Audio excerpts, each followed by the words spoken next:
Fallow deer were introduced to Tasmania in the early days of the colony. Wealthy landowners wanted to be able to continue their hunting traditions. Modern day farmers now rely on the animals to attract recreational hunters. But some farmers view the deer as pests and want them culled. Others claim the government's lax regulation is resulting in a rapid decline in the population. Sarah Bester reports.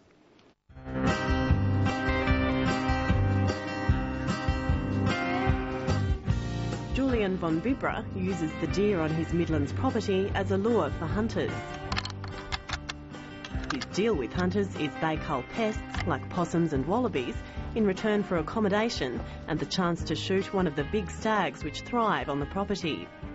They kill about 25 stags and anywhere from 20 to 200 does a year. We very much value our recreational hunters that come here annually to shoot them, and they in turn value the access to the property and contribute to game management of all the other species that are less easily handled. Because deer in Tasmania are partly protected, farmers have to get permission to hunt them from the Department of Primary Industries, Parks, Water and Environment. Officers from the department's game management branch are responsible for surveying the number of deer on a property and giving out the right number of tags to keep deer numbers in check, but maintain a small population for hunting. If they're approved, farmers get a paper permit and metal tags with a number. Thanks very much. Enjoy your shooting. Thank you. The father and son hunting team, Alan and Neil Jaffray, it's a simple transaction that's worked well for 30 years. We get meat and the sport of shooting, and we get rid of the ones that are pests for him.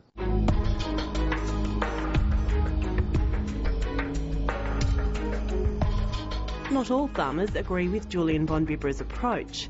The debate over the number of deer in Tasmania has been long-running, with some farmers viewing deer as a pest that should be culled. Over the past few months, the stoush has reignited, with claims too many tags are being handed out, resulting in a dramatic drop in deer numbers. Through the Midlands and the Northern Midlands, from what I'm hearing from a lot of hunters and recreational people, that the deer numbers are a lot lower than they've ever been. Estimates of the number of deer in Tasmania vary widely. The Department of Primary Industries estimates there are 15 to 25,000 deer in the state, but some farmers and hunters claim the recent drought and heavy culling could have seen the numbers fall to 10,000. Jeff Herbert from the Tasmanian Deer Advisory Committee says under-resourcing has allowed some farmers to bypass the game management branch and get tags from other areas of the department.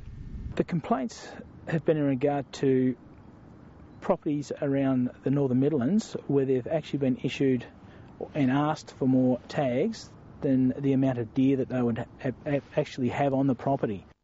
Tags should only be used on the properties they're issued to. Jeff Herbert says when properties are given extra tags, some hunters use them on other farms, which throws out the balance of deer. You've got people that are putting a lot of time and effort into a game plan, and then there's people coming along just undoing all the work they've done. Central Highlands farmer Brendan Fitzallen is worried about the impact lower deer numbers will have on his ability to lure hunters to cull pests.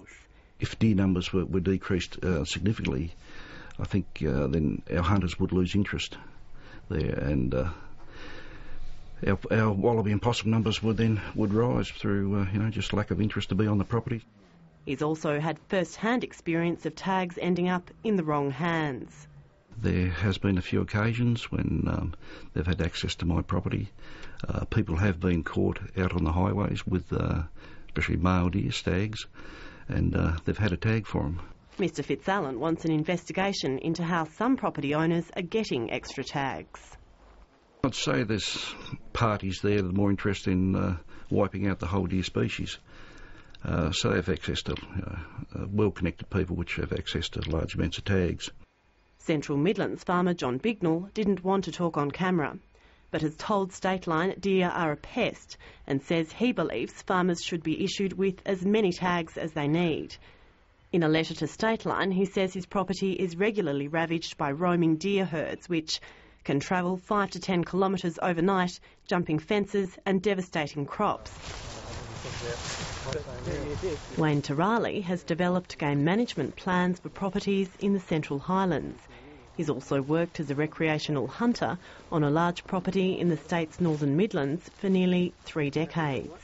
He says the property is a prime example of gaps in the system. I've been involved in this one particular property for 28 years. The last 2 years I've seen a dramatic decline in the numbers of wildlife on this particular property. I've never seen the wildlife reduced to such a low level, but I've been led to believe that there's still high numbers of tags being issued on a property where the evidence doesn't support the actual issue of those tags. Wayne Tarali has sent several letters to the Wildlife Department about his concerns, but he hasn't had a response. The game management branch of the department are absolutely investigating a whole range of issues within this area, and as I said, it's inappropriate for me to comment on the specifics. As the Minister responsible, David O'Byrne has ordered a review into deer management in Tasmania and the way tags are policed. He concedes there are instances where tags are issued by people in the department not directly involved in game management. He's adamant under-resourcing isn't to blame. Those who follow the rules say they just want a large enough herd to continue the hunting tradition. The deer were introduced from England in the early 1800s, not long after actually were settled. So it's a tradition for Tasmanians to go hunting. Their families are responsible people, everybody's licensed, and they're law-abiding citizens. Why should this be denied?